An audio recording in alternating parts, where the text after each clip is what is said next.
ശിവപ്രിയ ജ്യോതിഷ പ്രോഗ്രാമിലേക്ക് എല്ലാവർക്കും സ്വാഗതം. ഞാൻ ഇന്ന് പറയാൻ ഉദ്ദേശിക്കുന്ന വിഷയം 1201 ആണ്ട് മലയാള പുതുവർഷ ഫലം. അതിൽ രാശിക്കൂറ് ഫലമാണ് പറയുന്നത്. അതിൽ മീനക്കൂറിന്റെ ഫലമാണ്, മീനരാശി മീനക്കൂറിന്റെ ഫലമാണ് ഞാനിവിടെ പറയുന്നത്. മീനക്കൂറിൽ വരുന്ന നക്ഷത്രങ്ങൾ പൂരുരുട്ടാതി കാലി, ഉത്രട്ടാതി, രേവതി. പൂരുരുട്ടാതി കാലി, ഉത്രട്ടാതി, രേവതി ഈ നക്ഷത്രങ്ങളാണ് ഈ മീനക്കൂറിൽ വരുന്ന നക്ഷത്രങ്ങൾ. ഈ നക്ഷത്രക്കാർക്ക് ഈ പുതുവർഷം 2025 ഒക്ടോബർ 18 വരെ വേഴം 4-ലും അതിനുശേഷം 5-ലും 2025 ഡിസംബർ 5-ന് ശേഷം വേഴം 4-ലും 2026 ജൂൺ 1-ന് ശേഷം 5-ലും ശനി ജന്മത്തിലും രാഹു 12-ലും കേതു 6-ലും വരുന്ന സമയമാണ്. ഗോചരപരമായിട്ട് ഇങ്ങനെ ഒരു സമയമാണ് ഈ നക്ഷത്രക്കാരെ സംബന്ധിച്ച്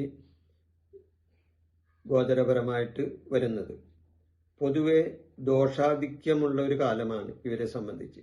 അതായത് ഗുണത്തേക്കാൾ കൂടുതൽ ഇവരെ സംബന്ധിച്ച് ഗുണത്തേക്കാൾ കൂടുതൽ ദോഷാനുഭവങ്ങൾ കൂടുതൽ കാണുന്ന ഒരു സമയമാണ് ഇവരെ സംബന്ധിച്ച്.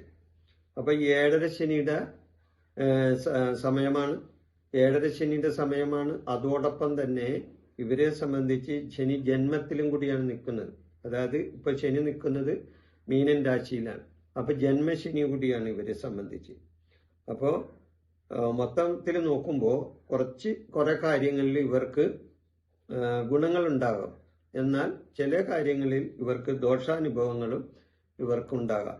എന്തെല്ലാം കാര്യങ്ങളിലാണ് ഇവർക്ക് ഗുണാധിക്യമുള്ള കാര്യങ്ങളെന്ന് നോക്കാം. ഗ്രഹപുഷ്ടി ഉണ്ടാകും. ഗ്രഹത്തിൽ കുറച്ച് കാര്യങ്ങളെല്ലാം നടക്കും. ഗ്രഹപുഷ്ടി ഉണ്ടാകാനായിട്ടുള്ള സാധ്യതയുണ്ട്. ബന്ധുജന ഗുണം കിട്ടും. ബന്ധുജനങ്ങളായിട്ട് ചില കാര്യങ്ങളിൽ ഇവർക്ക് ഗുണകരമായ കാര്യങ്ങൾ നടക്കാൻ സാധ്യതയുണ്ട്. ബന്ധുജന ഗുണം കിട്ടും. പിന്നെ വിവാഹ സംബന്ധമായ കാര്യങ്ങളിൽ ചിലപ്പോൾ വിവാഹം നടക്കാനും ചിലപ്പോഴല്ല വിവാഹം നടക്കാനൊക്കെ സാധ്യതയുണ്ട്. വിവാഹം നടത്താൻ ഉദ്ദേശിക്കുന്നവർക്ക് അത് പ്രാബല്യത്തിൽ വരുത്താനും, അതുകൂടാതെ വിവാഹം ഉറപ്പിച്ചു വെക്കാനോ അല്ലെങ്കിൽ വിവാഹപരമായ കാര്യങ്ങളിൽ നേട്ടമുണ്ടാകാനോ ഒക്കെ ഈ സമയം വളരെയധികം നല്ലതാണ്. പിന്നെ കർമ്മരംഗത്ത് പുരോഗതി ഉണ്ടാകും. ഇവർ ചെയ്യുന്ന പ്രവർത്തികളിൽ ഇവർക്ക് പുരോഗതി ഉണ്ടാകാനായിട്ടുള്ള സാധ്യതയുണ്ട്. വാഹന ലാഭം ഉണ്ടാകാൻ സാധ്യതയുണ്ട്. വാഹന സംബന്ധമായിട്ട് ലാഭമുണ്ടാകും. വാഹനം വാടകയ്ക്ക് കൊടുക്കുന്നവർക്കോ അല്ലെങ്കിൽ പുതുവാഹനം വാങ്ങാൻ ഉദ്ദേശിക്കുന്നവർക്കോ അതിൽ നിന്നൊക്കെ നേട്ടങ്ങൾ ഉണ്ടാകാനായിട്ടുള്ള സാധ്യത കാണുന്നുണ്ട്. കൂടാതെ കൃഷിയിൽ നിന്ന് നേട്ടങ്ങൾ ഉണ്ടാകാനും ഇവരെ സംബന്ധിച്ച് സാധ്യതയുണ്ട്. കൃഷി നേട്ടവും ഉണ്ടാകാം. കൃഷി സംബന്ധമായ കാര്യങ്ങൾ കൈകാര്യം ചെയ്യുന്നവർക്ക് കൃഷിയിൽ ഉന്നതിയിലെത്താനായിട്ടുള്ള സാധ്യതയും കാണുന്നുണ്ട്. എന്നാൽ ചില ദോഷാനുഭവങ്ങളും ഇവർക്ക് ഈ വർഷം ഉണ്ടാകുന്നതാണ്. സാമ്പത്തിക പരാധീനത ഉണ്ടാകും. സാമ്പത്തികപരമായിട്ട് ഇവർക്ക് കുറച്ച് ബുദ്ധിമുട്ടുകളും പ്രയാസങ്ങളും ഉണ്ടാകും. അധിക ചെലവുണ്ടാകും. സമ്പത്തിന്റെ കാര്യത്തിൽ അത്ര നല്ല ഒരു സമയമായിരിക്കില്ല ഇവരെ സംബന്ധിച്ച്. വിദ്യാർത്ഥികളെ സംബന്ധിച്ച് അലസത, മടി, പരാജയം ഇതെല്ലാം വരുന്ന ഒരു സമയമാണ്. കായിക രംഗത്ത് പ്രവർത്തിക്കുന്നവർക്ക് അപകടങ്ങൾ ഉണ്ടാകാനുള്ള സാധ്യതയുണ്ട്. കായികപരമായിട്ട് അപകടങ്ങൾ ഉണ്ടാകാനുള്ള ഒരു സമയവും കൂടിയാണ്. രാഷ്ട്രീയക്കാർക്ക് ജനവിരോധം കിട്ടുന്ന സമയമാണ്.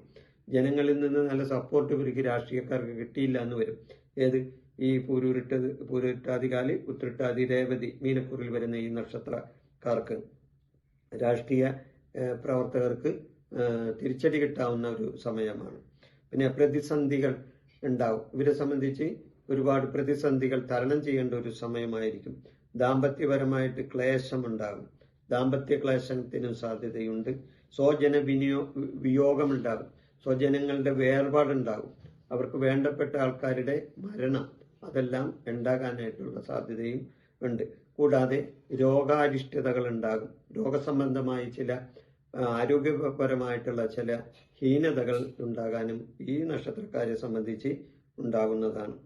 ഇവർക്ക് 7.5 ശനിയും ജന്മശനിയും കൂടിയാണ്. അപ്പോൾ ഇവരെ സംബന്ധിച്ച് ശനിദോഷം മാറുന്നതിനായി ശനീശ്വരനെ ഏർപ്പെടുത്തുന്നത് വളരെയധികം നല്ലതാണ്. ശനീശ്വര പ്രീതി നേടുന്നത് നല്ലതാണ്. ശനിയാഴ്ച ദിവസങ്ങളിൽ ശാസ്താവിന് എള്ളുതിരി കത്തിച്ച് പ്രാർത്ഥിക്കുന്നത് നല്ലതാണ്. നീരാഞ്ജനം, എള്ളു നിവേദ്യം, എള്ളു പായസം, ഇതെല്ലാം ശനീശ്വര പൂജ ഇതെല്ലാം നടത്തുന്നത് വളരെയധികം നല്ലതാണ്.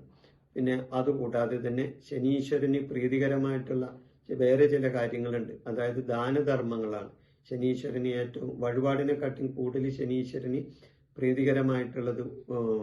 വഴിപാടിന് ഗുണമില്ലെന്നല്ല പറയുന്നത്, എന്നാലും വഴിപാടിനെക്കാട്ടും കൂടുതൽ നല്ല കാര്യങ്ങൾ ഉണ്ടാവുന്നത് ദാനധർമ്മങ്ങളാണ്. ശനിക്ക് ഏറ്റവും ഇഷ്ടപ്പെട്ട ഒരു കാര്യം ദാനധർമ്മങ്ങളാണ്.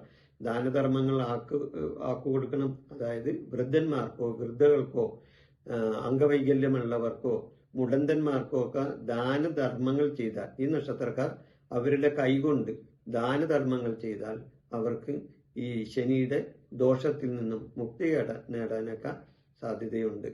ഈ വിഷയം ഞാനിവിടെ അവസാനിപ്പിക്കുന്നു.